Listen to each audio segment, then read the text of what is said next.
Well, welcome to Johnny on the Spot, where we talk openly about gold and silver and what's really going on in today's precious metals market. And I'm Johnny with CMI Gold and Silver in Phoenix, Arizona. How are you?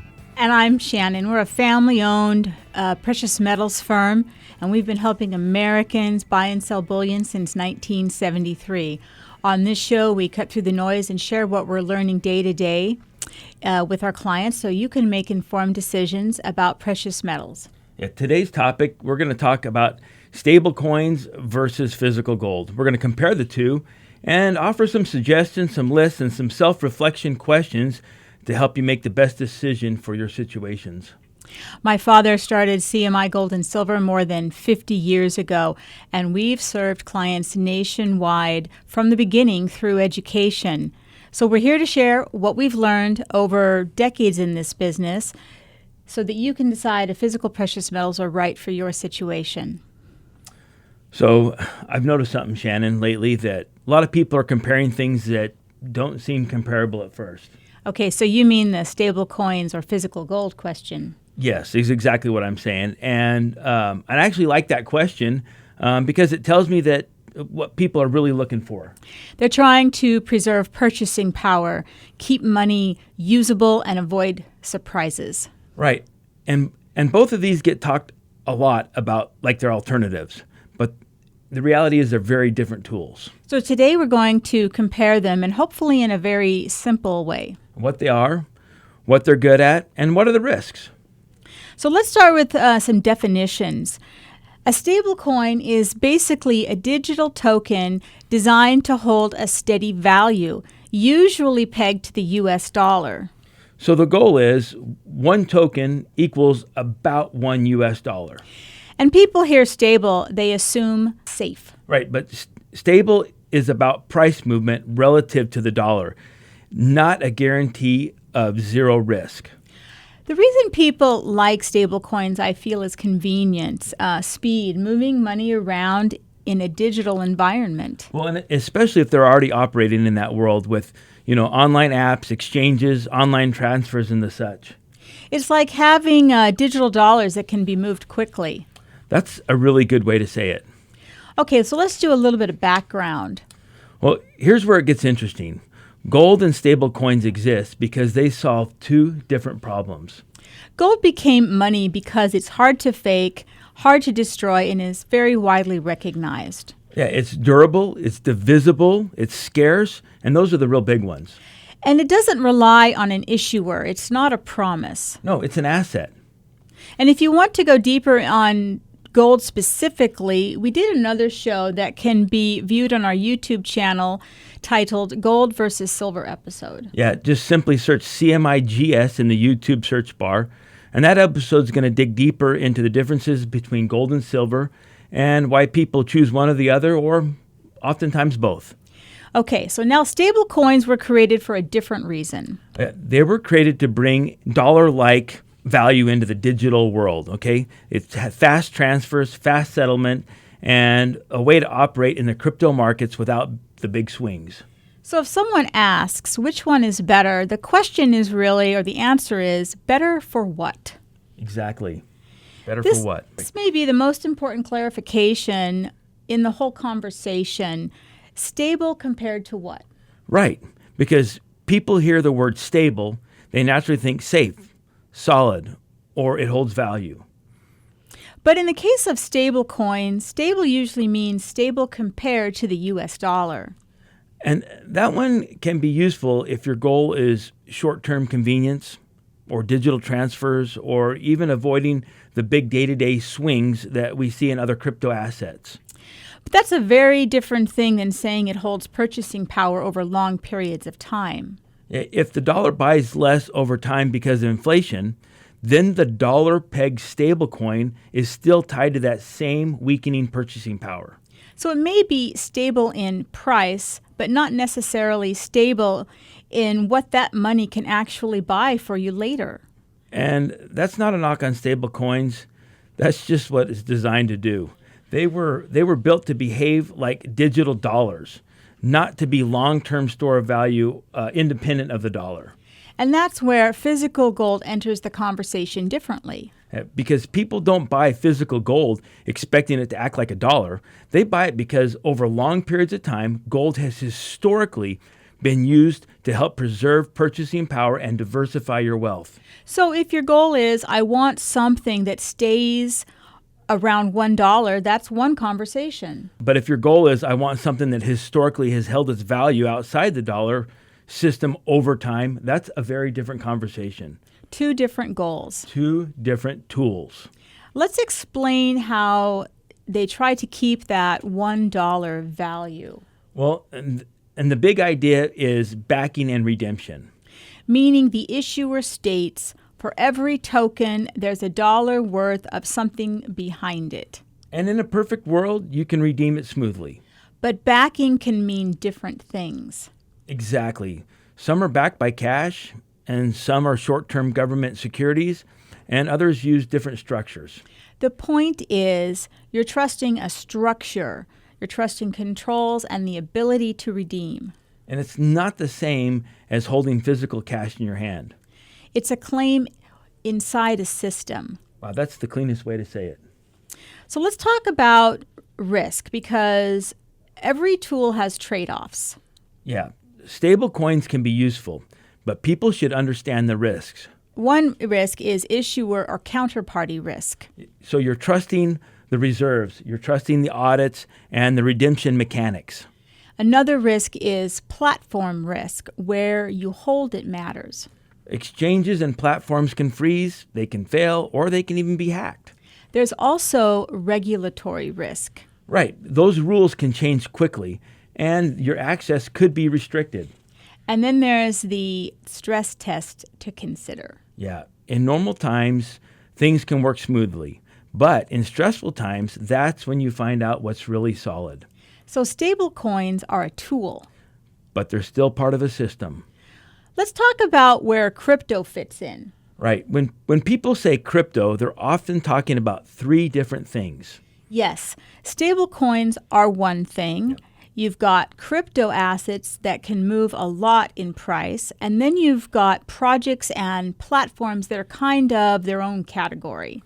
And the reason this matters is because each job is different. A stable coin is usually trying to act like basically a digital dollar, and a crypto asset is not trying to be a dollar at all. Right. A lot of people are drawn to crypto because they see potential upside. They like the technology, or they like the idea of a new financial rail that isn't in the traditional system. And I'll be honest with you. I understand that appeal, that of speculation. I really do. And oftentimes people like having a small bucket that they can take a swing at. But we want to separate speculation from preservation. These are two different mindsets. Something we say every day. But speculation means I'm willing to take a risk for the potential upside. Whereas preservation is, I want something that can help me hold purchasing power and diversify when things get weird. And crypto assets can be extremely volatile. But that doesn't make them bad. It just means you have to size it correctly and understand what you're signing up for emotionally. Because if you can't sleep at night when it swings, it's not the tool. It's not the right tool for you or that part of your money. And another big piece of the puzzle is custody, where you hold it. Yeah, if you hold crypto on an exchange or platform, you have to trust that platform.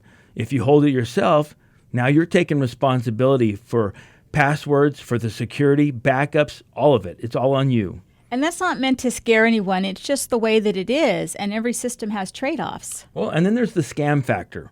The crypto world has a lot of innovation, but it also attracts a lot of bad actors, Shannon. And if you want a deeper dive on scams, we actually did a show on how to avoid them. And you can also see our YouTube channel by searching CMIGS and watch our show on gold scams. So our message is not don't touch it. Our message is be clear about what it is and be careful where you place your trust. And I like to say it this way. Stable coins can be a convenience tool. Crypto can be a higher risk asset, and physical gold is a tangible asset that people use for long-term wealth preservation and diversification. Different tools, different jobs. Exactly. And keep in mind, we're not pro this or anti that. We're just pro clarity, and we want everybody to have a full understanding of what's going on.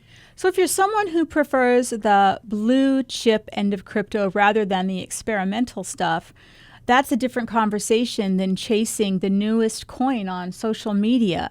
Now let's talk about physical gold. You know, we like to talk about physical gold. Physical gold is tangible, okay? It's not dependent on the issuer, and it's not dependent on a platform. It's something you can own directly. And direct ownership is a big reason why people still choose it. Gold isn't perfectly stable. Day to day, its price can move.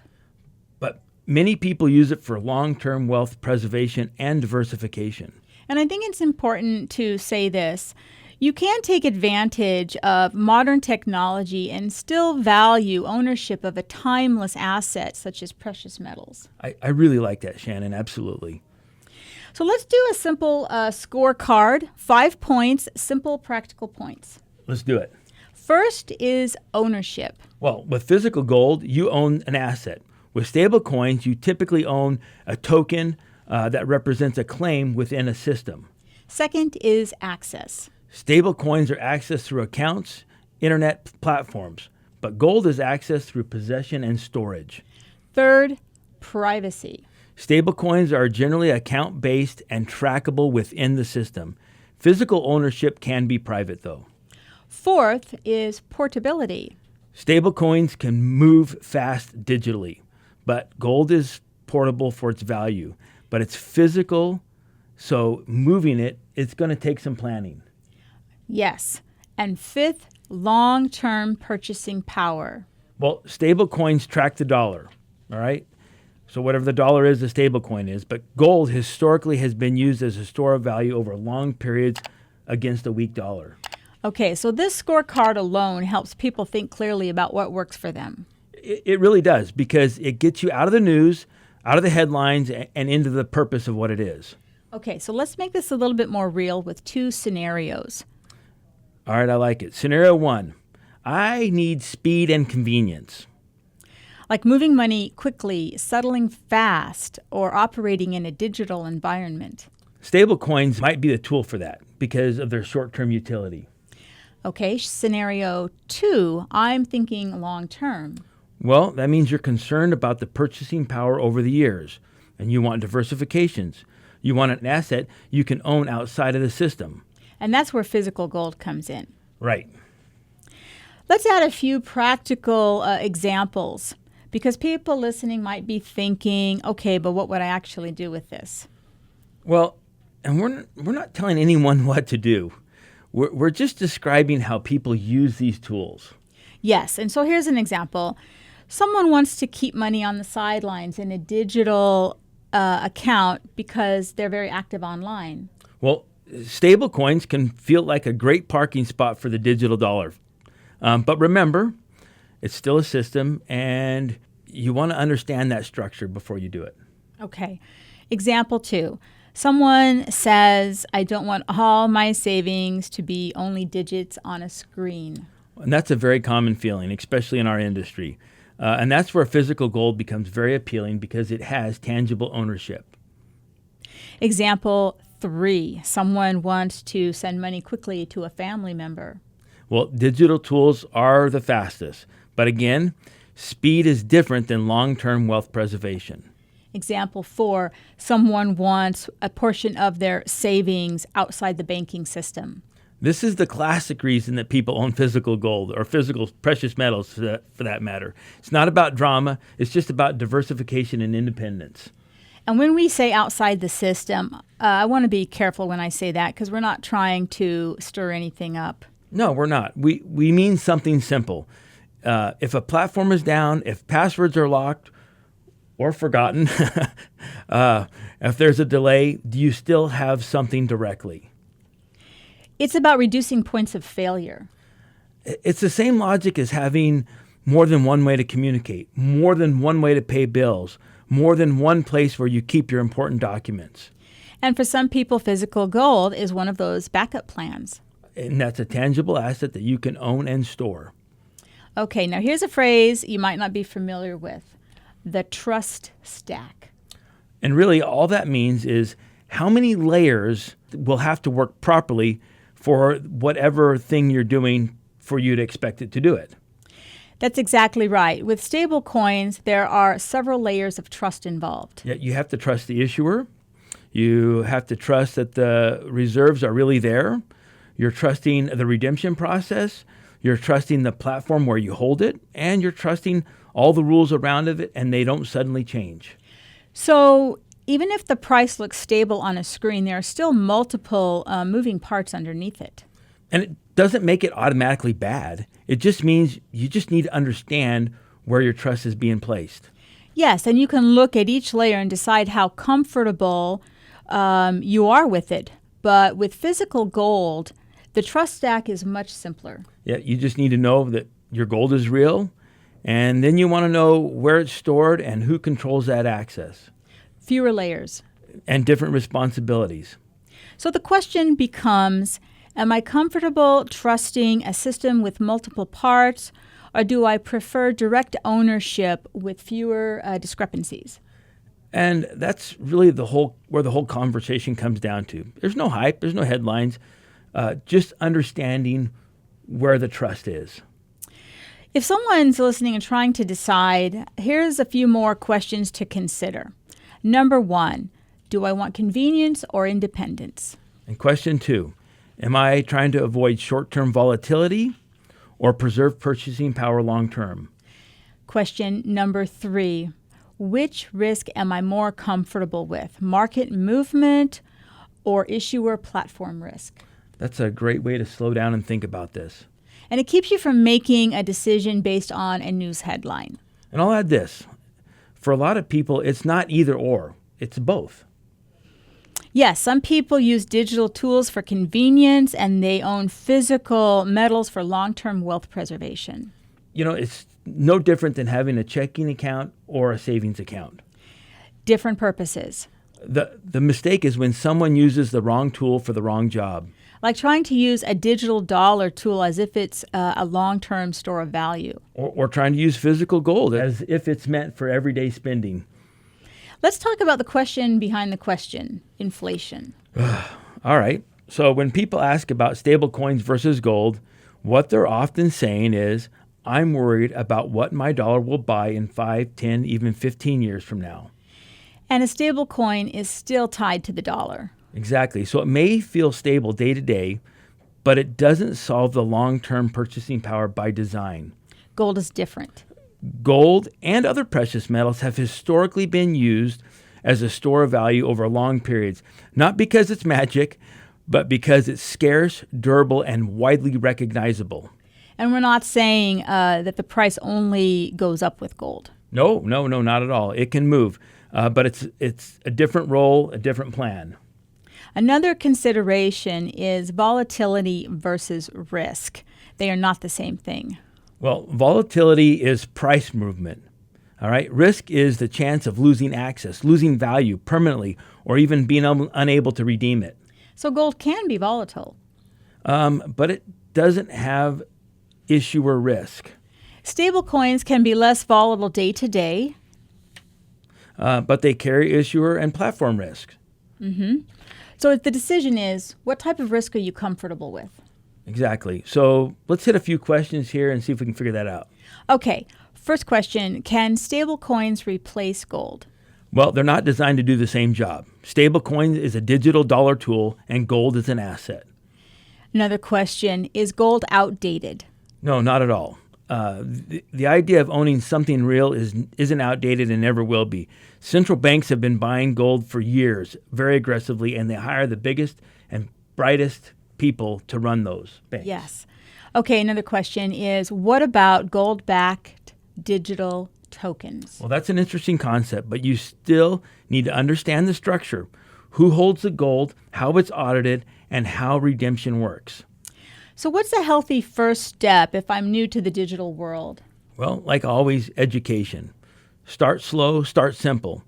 Buy widely recognizable products, understand the premiums and the liquidity. Okay, let's add a few misconceptions that we hear, because I think this is where many get tripped up. Yeah, these are very common.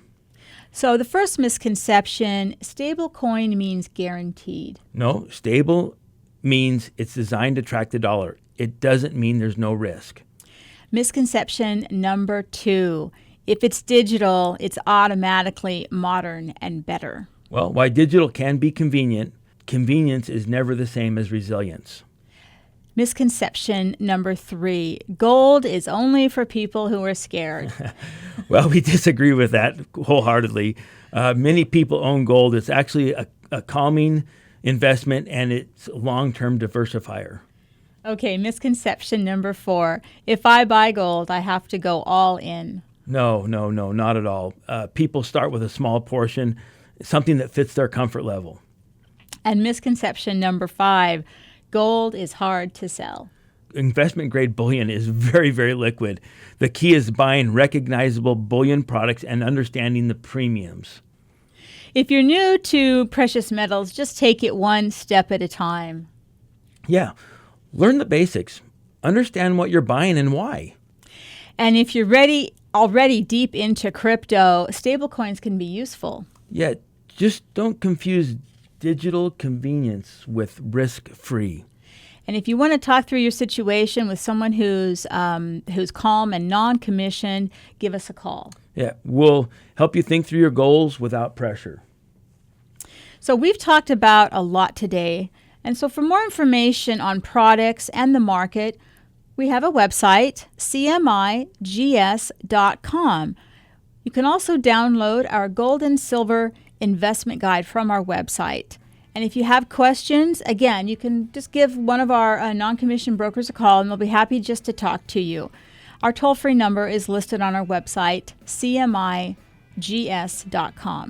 Well, we want to thank everybody for joining us on this episode of Johnny on the Spot. Additional episodes can be viewed on our YouTube channel by searching CMIGS in the YouTube search bar. And please remember to subscribe if you're interested in gold and silver. We are also on Instagram, CMI Gold Silver, and on Facebook, CMI Gold and Silver.